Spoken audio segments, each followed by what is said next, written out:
मेरे ख्याल से शिमला में मैं शूट कर रहा था। एक जी पुराने से बोर्डिंग स्कूल में, मतलब जी। 100-150 साल पुरानी इमारत।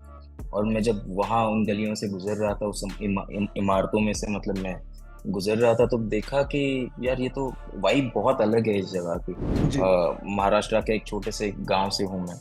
और हम्म मेरी चाह थी कि मैं कभी ना कभी बोर्डिंग में पढ़ पाऊँ। और हम्म। ऐसा लगता था, लेकिन कभी कभी मतलब ऐसे ऐसे भी कभी माँ बाप बोलते थे, दूसरे बच्चों के माँ बाप उनको बोलते हुए देखा था मैंने कि अगर ठीक से नहीं रहे तो बोर्डिंग भेज दूंगा। तो आपको याद है आपका पहली बार जब आपने शायद मोबाइल कैमरा उठाया हो या कुछ रिकॉर्ड किया हो? Do you remember your Of course I first film? of course I remember, because like see, I studied photography, and बहुत सारे मैरिजेस और मैरिज वीडियोस और बहुत जो इंटरेस्टिंग। बहुत कुछ शूट किया है मैंने।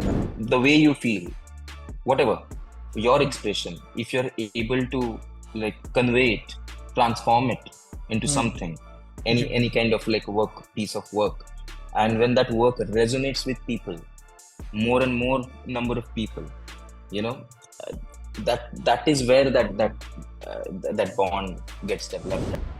ऑलराइट, हेलो, हाय, नमस्कार, welcome to yet another conversation on Entertainment Live. आज हमारे साथ हैं द स्कूल ऑफ लाइफ के maker, the director himself, mister Avinash Arun. Hi Avinash, कैसे हो आप? हाय, मैं ठीक हूँ, बहुत बढ़िया हूँ। आप कैसे हैं? बहुत बहुत स्वागत है आपका एंटरटेनमेंट लाइव पर सर। कहानी स्कूल ऑफ लाइफ पर तो जाएंगे ही, लेकिन पहले ये बताएं कि अभी गर्मी बहुत पड़ रही है, तो हालचाल ठीक ठाक है? बहुत ही बढ़िया है। अविनाश, इसमें दो स्टोरीज जो मुझे ब्रीफ पढ़ने को मिला और जितना मैंने रिसर्च से पता चला, इसमें दो पैरेलल स्टोरीज हैं, दो महिलाओं की कहानी है।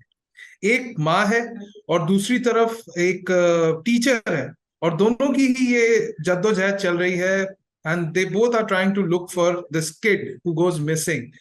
तो जब आप स्टोरी लिख रहे थे तो तभी से ये दिमाग में था कि दो पैरेलल स्टोरीज चलेंगी जो कहीं पे आके मर्ज होंगी, या ये as as you kept on shooting and writing, कैसे करके you made up your mind कि यार ये स्टोरी लेके चलना है, ये अप्रोच लेके चलना है? तो बेसिकली जब मैंने और हमारी जो को क्रिएटर ईशानी बैनर्जी, जो राइटर भी है हमारे शो की, तो जब हम हम्म डिस्कस कर रहे थे तो बहुत सारे सवालात उठे कि किस तरह से, मतलब क्योंकि क्योंकि पेरेंट्स के थ्रू जो वर्ल्ड जो खुलेगा स्टोरी में, कहानी में, वो तो एक एक अंदाजा था ही हमें। और माँ जो एक एक एक एक एक डिवोर्स मदर है, एक अकेली माँ है जिसके ऊपर क्या बीतेगी। और क्योंकि बच्चे की उम्र भी, मतलब क्योंकि जब ये 10 से 12 साल के बच्चे जो होते हैं, जो मतलब जो ना टीन्स में हैं, जो ना बच्चे हैं, और हम्म। ऐसा बच्चा जो शायद मतलब एक एक चाइल्डहुड डिप्रेशन का भी, मतलब इज गोइंग थ्रू दैट।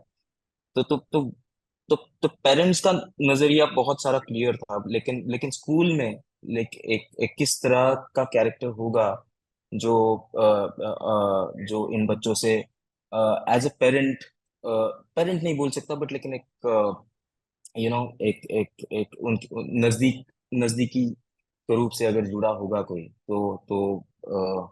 तो एक काउंसलर का एक कैरेक्टर दिमाग में आया, जो निम्रत जी ने प्ले किया है। हम्म। या राइट। तो स्टोरी लिखने में कितना वक्त लगा? I guess about an year. About an year? या या सर, आज के डेट में तो हम देखते हैं, मतलब no offence to you sir, मतलब ऑब्वियस है कि इसमें टाइम लगा होगा, लेकिन आज की डेट में हम देखते हैं ना कि कई फिल्म मेकर्स होते हैं जो साल में 3-4 फिल्में या सीरीज निकाल देते हैं। वहीं पे आप हैं जिन्होंने एक पूरा साल लिया, तो पहले से ही सोच रखा था कि जो भी करूंगा तसल्ली से करूंगा? हाँ, मतलब मैं तो हर एक प्रोजेक्ट को उसी तरह से अप्रोच करता हूँ। इसकी कहानी, इसका जर्म जो था वो बहुत पुराना था। मैं किसी फिल्म के दौरान कहीं मेरे ख्याल से शिमला में मैं शूट कर रहा था, जी एक पुराने से बोर्डिंग स्कूल में, मतलब जी। 100-150 साल पुरानी इमारत। और मैं जब वहाँ उन गलियों से गुजर रहा था, उस इमारतों में से मतलब मैं गुजर रहा था, तो देखा कि यार ये तो वाइब बहुत अलग है इस जगह की। हम्म एक तो पहाड़ी इलाका, इतनी ठंड, और बच्चे किस तरह से रहते हैं। और हमेशा मुझे काफी एक क्यूरियस रहा हूँ कि कि इतना, क्योंकि बचपन में बोला जाता था कि क्योंकि मैं तो बोर्डिंग में पढ़ा नहीं है खुद। जी। महाराष्ट्र के एक छोटे से गांव से हूँ मैं। और हम्म मेरी चाह थी कि मैं कभी ना कभी बोर्डिंग में पढ़ पाऊँ।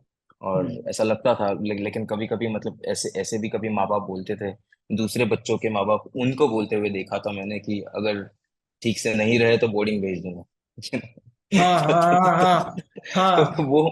वो एक डर था। लेकिन जैसे जैसे मतलब ऑब्वियसली मतलब क्योंकि हाँ, तो बहरहाल वहां पे शूट करते वक्त मुझे लगा कि ये यहाँ पे बहुत ही अच्छा एक एजुकेशन मिलता होगा, इतनी पुराना एक एजुकेशन सिस्टम है, यू नो।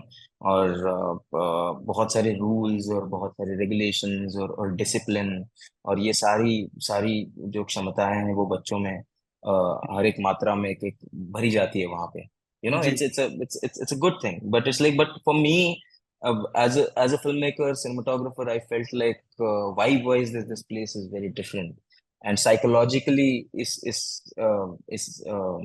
psychologically इस उम्र में आने वाले बच्चों के ऊपर क्या असर पड़ता होगा, बिकॉज आई डोंट थिंक कि हर एक बच्चा अपनी मर्जी से बोर्डिंग जाता है इन अ वे, या फिर उसको तैयार किया जाता है, या फिर उनके सामने बहुत सारे हालात ऐसे पैदा हो सकते होंगे, यू नो, जी। कि हम्म। उस वक्त मतलब ये ऐसा डिसीजन होता है जो मुझे लगता है जो आपके पेरेंट्स आपके लिए लेते हैं या आपके रिश्तेदार आपके लिए लेते हैं कि आप जाके बोर्डिंग में पढ़िए। बिल्कुल। तो हाँ। तुम तो I wanted to explore that without your sort of like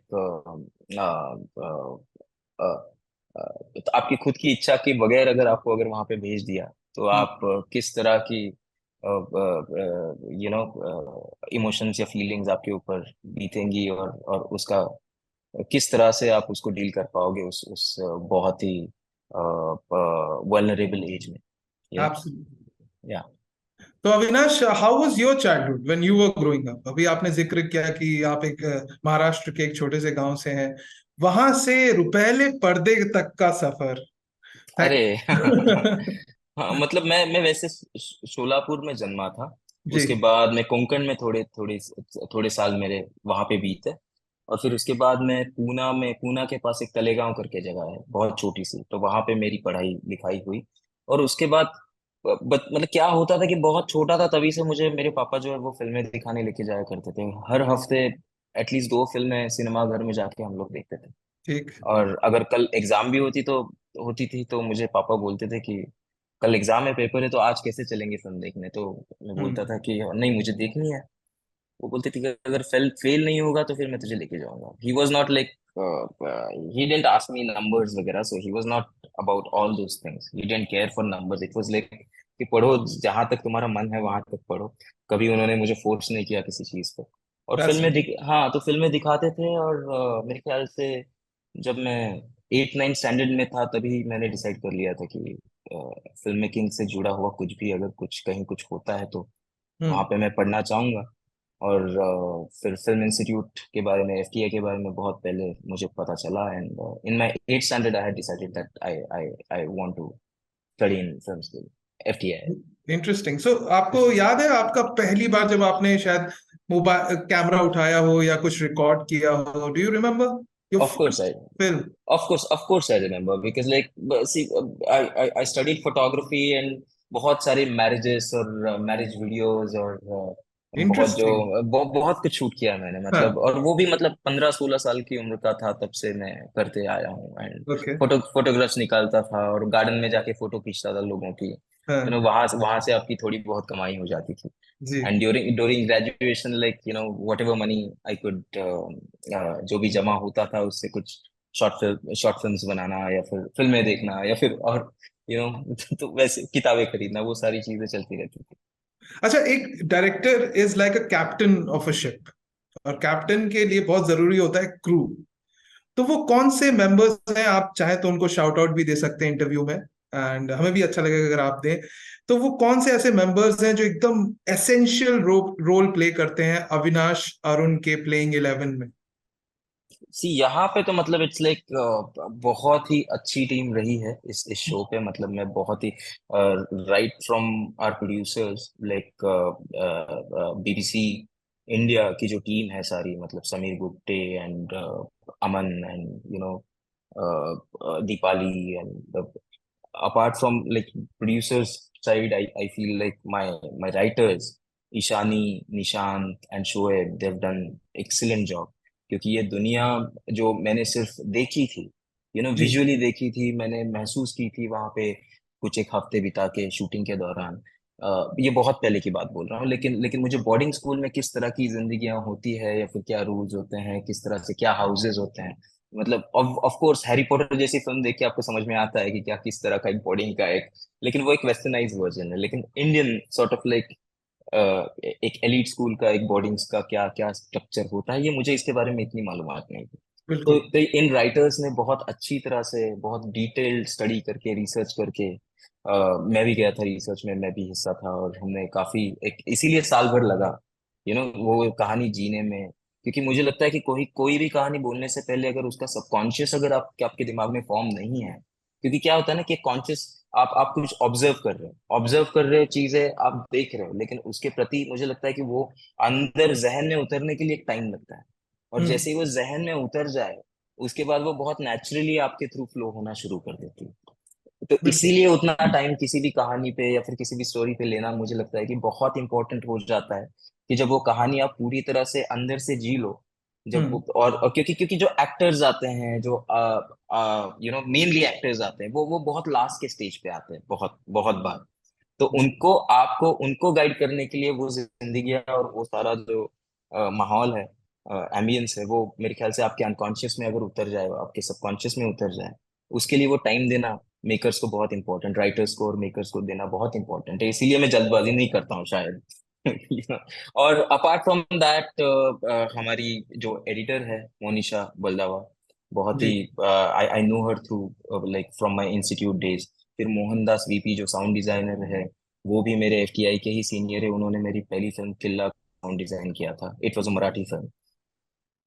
फिर यू नो और एक्टर्स तो मतलब मैं क्या बोलूं, मतलब इतने प्यारे बच्चे, और of course all the like cast is like I am very lucky to have such like this cast. अच्छा, जब सीनियर्स को डायरेक्ट करते हैं और जब हम्म बच्चों को डायरेक्ट करते हैं, अप्रोच सेम हम्म रहता है? और इजी कितनी बार होता है? इजी, बच्चे इजी होते हैं अच्छा। मुझे लगता है, क्योंकि इजी इसीलिए होते हैं कि कोई मतलब मुझे लगता है कि मोस्ट ऑफ द टाइम्स कोई ईगो नहीं होता है, हम्म बहुत बहुत और मैं कभी उनको बच्चे नहीं समझता हूँ मैं किसी भी तरह से, क्योंकि मुझे जहां तक मुझे याद है, मैं जब बच्चा था तो मुझे कोई अगर बच्चे की तरह ट्रीट करे मुझे अच्छा नहीं लगता था। तो मुझे लगता था कि ठीक, रुको, मैं बड़ा हो जाऊंगा फिर दिखाऊंगा मैं, हाँ, आप किस तरह से बर्ताव कर रहे हो मुझे। तो मुझे वो था, और इसीलिए मैं किसी भी बच्चे को मैं बच्चे की तरह ट्रीट नहीं करता हूँ। मुझे लगता है कि उसको अपना दोस्त बना के, और बहुत रिस्पेक्ट दे के, जब आप उनसे बात करते हैं, तो एक बहुत एक अच्छी सी मैच्योरिटी उनमें से झलकना शुरू हो जाती है, आई फील। बिल्कुल। और जहाँ तक सीजन अडल्ट एक्टर्स की बात है, मुझे लगता है कि वही कि हर हर कोई इंसान कहाँ से आ रहा है, किस बैकग्राउंड से आ रहा है, क्योंकि बहुत सारे लोग, मतलब होता क्या है कि इतने सारे प्रोजेक्ट्स चलते रहते हैं, और जो अगर एक्टर्स बिजी है तो jumping from one project to another, हर किरदार में अपने आप को डालते डालते, हर नई टीम के साथ इंटरेक्ट करते करते, एक अलग एनर्जी लोगों में आ जाती है, like you are a medium. तो बेसिकली उनसे मिलके उनको जानो, आपको मतलब उनको आपको जानने में मदद करो, और जब वो आप एक कॉमन ग्राउंड पे आ जाते हो, एक दूसरे के साथ एक कॉमन एम्पैथी पे आ जाते हो, तो आई गेस काम करना बहुत आसान हो जाता है। इंटरेस्टिंग। तो अविनाश, आपके पर्सनल इंस्पिरेशंस हैं? मतलब कोई ऐसे फिल्म मेकर जिनकी स्टाइल ऑफ फिल्म मेकिंग ने आपको बहुत ज्यादा प्रभावित किया हो? ऑफ कोर्स बहुत सारे हैं, बहुत सारे हैं, मतलब मैं मतलब इंडियन और इंटरनेशनल दोनों फिल्म्स है, बट लेकिन ऑफ कोर्स मतलब बड़े बड़े जायंट्स तो है ही, लाइक सत्यजीत रे, और यू नो गुरदत्त साहब, बिमल रॉय, ऋषिकेश मुखर्जी, और मतलब मेरे जो मेंटर है उमेश कुलकर्णी, मुझे उनका काम बहुत पसंद है, उन्होंने मराठी फिल्में बनाई हैं कुछ। और फिर वर्ल्ड ओवर तो फिर मतलब बहुत सारे मेकर्स हैं, मैं क्या बताऊं, मतलब यूरोपियन फिल्म मेकर्स है, और फिर अमेरिकन फिल्म मेकर्स है, Paul Thomas Anderson, David Lynch, फिर डेविड फिंचर, यू नो और अगर यूरोपियन फिल्म मेकर्स की बात करें तो of course Kieslow Kieslowski is one of my favourite film maker, Bergman and Kieslowski, I would say. Interesting. तो one final question में जानना चाहूंगा कि जैसे आपने जिन भी फिल्म मेकर्स का नाम लिया, इनका बहुत ही distinct style of film making है। अकीरा कुरोसावा को इस चीज का क्रेडिट दिया जाता है कि उन्होंने एलिमेंट्स को कैसे यूज करते हैं और उससे इमोशंस कैसे दिखाते हैं। कोई रो रहा है तो बारिश हो रही है, लड़ाई हो रही है तो बिजली कड़क रही है। तो ऐसे करके और भी जितने भी फिल्म मेकर्स हैं और पहले थे, सबका एक डिस्टिंक्ट स्टाइल है। तो अविनाश, क्या बैक ऑफ द माइंड कहीं आपके भी चल रहा होता है कि यार डाउन द लाइन मेरा भी एक Avinash Arun style of film making हो? ऐसा मतलब ऐसा कॉन्शियसली नहीं होता है, जैसे मैंने कहा कि वो अनकॉन्शियस लेवल पे अगर होता है तभी वो हो जाता है। हम्म। उसको ये सारी चीजों को आप कॉन्शियस रख के नहीं चल सकते, क्योंकि जो संस्कार है ये सारा आपकी कंडीशनिंग पे डिपेंड करता है कि आपने, तो आप देखते हो फिल्में, आप इमेजिन करते हो, आप किसी से प्रेरित होते हो, कि what do you mean when you say that okay I am touched bye something, what is there, like when you see a film or listen to music, what जी। exactly happens? It's the energy, is the vibe, it's is the emotion that touches you, you know hmm. and हम्म। अब वो क्यों ऐसा होता है, क्योंकि आपके अंदर भी वो कहीं मौजूद है, और इसीलिए वो अगर सामने आपके दिखता है, वो आपका इमोशन उस इमोशन से कनेक्ट हो जाता है और वहां पे एक बॉन्ड बनता है आपका। तो मतलब मैं इस नॉन ड्युअलिटी को मैं सचमुच में मानता हूँ, इट्स लाइक ऐसा ऐसा डिफरेंस नहीं है किसी चीजों में, it's like what ever. Of course मतलब ये सारी इंस्पिरेशंस आपकी पार्ट है, और मैं ये बहुत ऐसा लगता है कि yes, like you also create that kind of a name or this or that, but more than that I feel it's like the way you feel, whatever your expression, if you're able to like convey it, transform it into hmm. something, जी। any kind of like work, piece of work, and when that work resonates with people, more and more number of people, you know uh, that is where that bond gets developed, and उससे ज्यादा मुझे लगता है कि the style and ये और वो लोगों के लिए है। मुझे लगता है कि आर्टिस्ट, अगर आपको अगर मैं खुद को मैं आर्टिस्ट में नहीं बुलाना चाहूंगा, मुझे लगता है कि मैं अपना काम करता हूँ, जैसे हम्म। बहुत सारे लोग, अलग अलग लोग अलग अलग तरह का काम करते हैं। मैं हम्म। उस तरह का काम, अगर कुछ लोग अगर सिर्फ वो काम देखने से अगर आपको आर्टिस्ट बुलाते हैं, तो ये उनका बड़प्पन है, आपका नहीं, मुझे लगता Wow. है। या That's really, really, really humble thought. And Avinash, school of lies कहाँ देख सकते हैं, कब देख सकते हैं, अगर आप हमारे व्यूअर्स को थोड़ा सा बताएं? स्कूल ऑफ लाइज बहुत ही इंटरेस्टिंग ड्रामा है, और हर किसी को कुछ ना कुछ रिलेट करने के लिए, बच्चों से लेके बड़ों तक बहुत सारी चीजें हैं, और हर कोई इस तरह के इमोशंस कहीं ना कहीं आपने आपकी जिंदगी में फील किए हो। ये हॉटस्टार, डिज्नी प्लस हॉटस्टार पे 2 जून को रिलीज हो रही है, and 2 June, please, and I'm very sure, like, please give it some time, और मुझे लगता है कि you'll be rewarded definitely। Alright. I think हमारी ऑडियंस जरूर जाएगी, देखेगी देखेगी 2 जून को school of life. Thank you so much Avinash Arun, अपना टाइम हमें देने के लिए। Thank you so much for your work which you continue to Thank you, do, and we thank wish you, you thank you, all the best. thank alright, it's a wrap. कैसे you। करते हैं Yeah। Shoot जब खत्म होता है? Schedule Pack up। है।